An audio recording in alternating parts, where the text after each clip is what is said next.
This is DJI's latest gimbal, the DJI OM 5. It's significantly smaller than the previous generations and has a cool tripod design because this part actually extends. And when you put it all together, it's nice and compact, very easy to travel.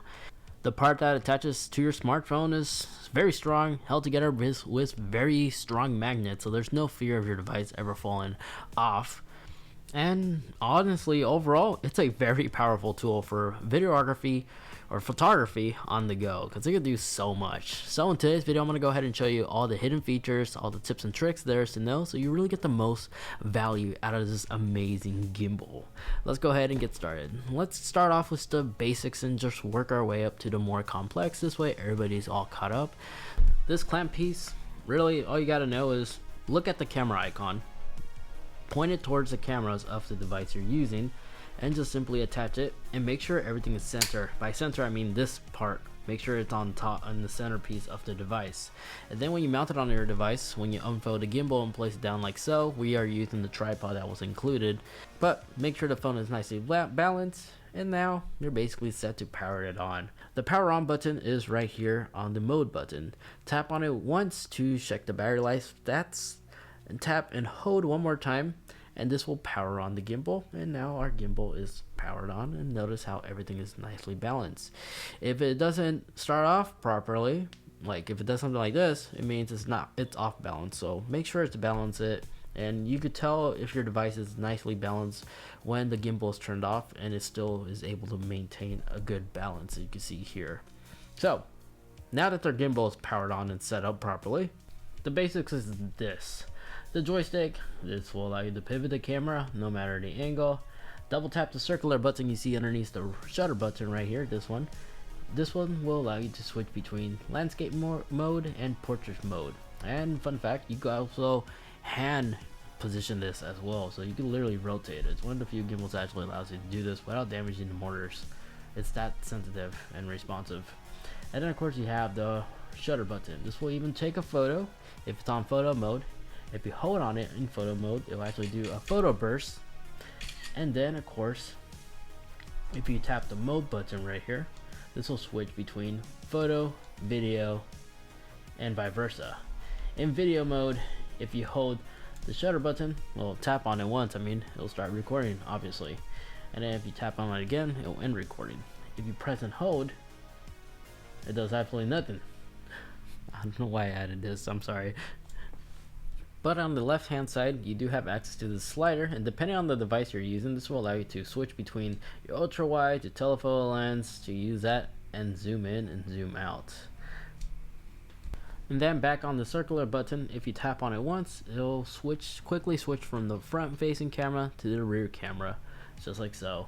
And if you want to do tracking, you can also just tap the trigger button on the back, and this will enable active track. And we'll begin tracking whatever subject the box is highlighting. And yes, you can override the active track by simply just doing this. It just highlights whatever subject you just highlighted over. And if you want to quickly deactivate the gimbal while turning it off completely, you can always put it in standby mode by simply tapping the power button twice, and it'll just go into standby mode just like that. And to quickly reactivate it, just tap the trigger button back here once. And you want to quickly recenter the gimbal. Instead of using the joystick, you can always just tap the trigger button twice and it'll go back to the center position. So the gimbal has a couple different modes. The standard mode you see here is just follow mode. Wherever you position the gimbal and your phone, it'll smoothly just go to that rotation. As you see, it just follows. And then there is lock mode, which you could quickly enable by simply just holding down the trigger. And then notice how the camera is just locked to that position, and once you release, it goes back in follow mode. And then if you're doing some high intense fast motion, you want to go ahead and switch it to sport mode, which you can activate by tapping once and then tap and hold one more time, and now it's in sport mode. And out of all the other gimbals that DJI produced in the past, this one actually is the quickest and the most responsive, perfect for any high intense motion activity. Now in actuality, you don't have to use DJI's native app to use this gimbal. There's times where I simply just attach my iPhone to this gimbal, just power it on, use those common shortcut mechanics from the button layouts I showed you about, launch the camera app, select the mode I like to shoot at, hit the shutter button to record, and end my recording just like so. And you also have access to the shutter if you're on photo as well. It works really well. Just the only con is everything else on the display you have to navigate with your finger.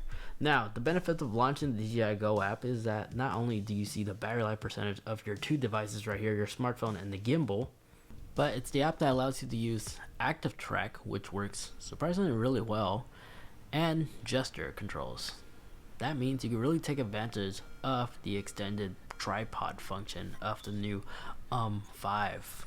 So with gesture controls, the basic gestures is this. Once you enable, simply tap on the hand gesture icon, enable it, hit the question mark icon to go back and review it, but the quick layout is basically this.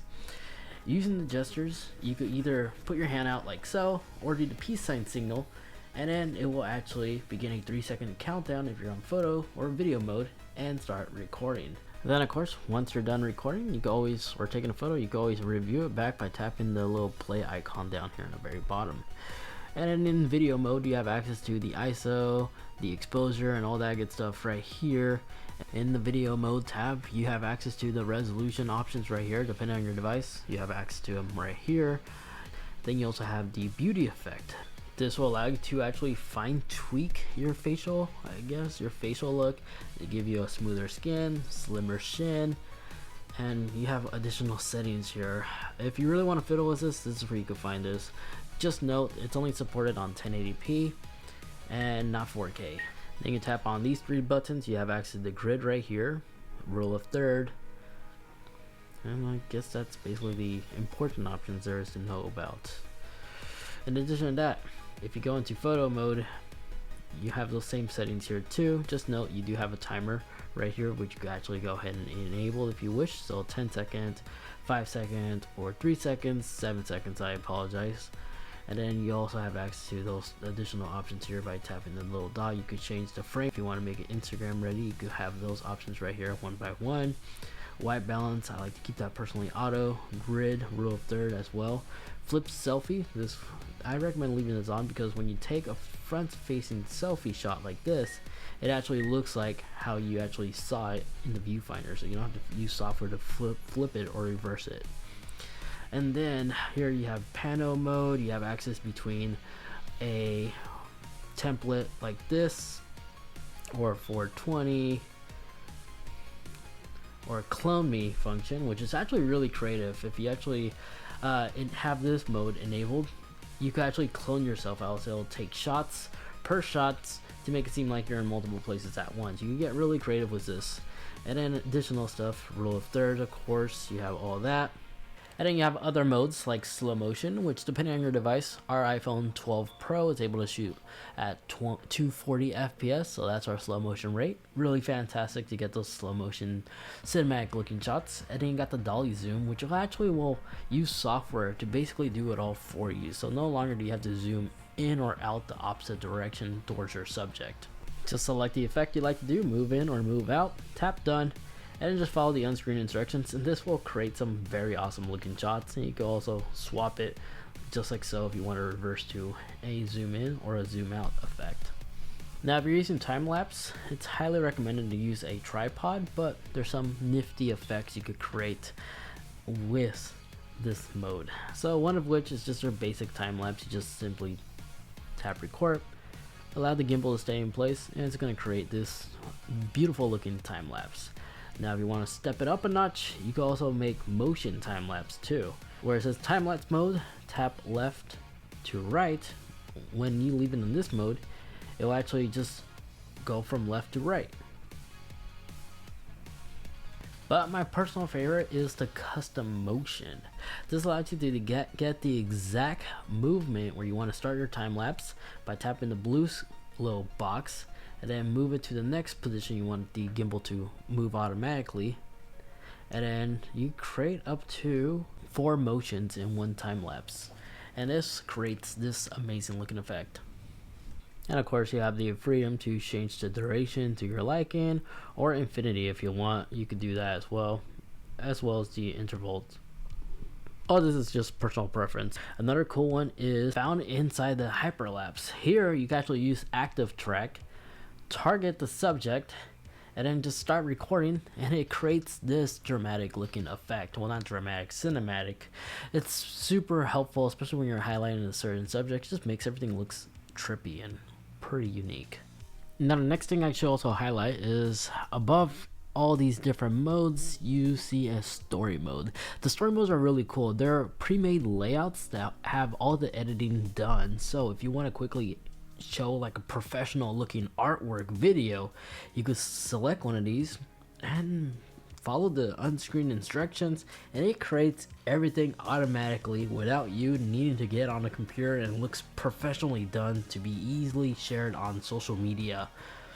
And then next to here on the very top left hand corner, and then similar stories, there is shot guides, which you can locate right here. You can find a bunch of different themes, footage for pretty much any environment that you're trying to capture, if it's either with people, nature, food, lifestyle. Very similar stories. There's like a video example on the corner right there. You just have to try to recreate as close as possible, and when you're done, allow the cell phone app to finalize everything, and your videos come out looking sharp and snappy, professionally shot, and they continue updating more and more with more additional templates and such. So this thing is, yeah, every content creator dream. Has everything you need to create some epic stuff is available right here on the app. And when you combo with the most stabilized gimbal available in the market, this thing is unstoppable. Oh no, now you know the basics and how to get the most out of this amazing device. If you got some good useful information out of this video, greatly appreciate it if you could actually leave this video a like, as those help me out a lot, as well as get subscribed, especially if you enjoy a lot of tech videos just like this. I just go through all the nitty-gritty stuff, make a simple how-to video, so if you just recently got this, you'll be informed and be shooting like a pro in no time. Again, I'm not lying when I say this is an amazing media content creating piece of technology hardware. It's really useful. Everybody could benefit. So if you have one of these, now you know how to use it for its full potential. And if you're curious where you can find this product, that'll be linked in the description down below. Now for other technology stuff, maybe you're interested in a drone from DJI, you can check out that video over there. That's the recent DJI drone video I recently covered. And then that video next to that is a video that YouTube's recommending specifically for you. Thanks so much for watching, take care, and I'll catch you all in the next one. See ya.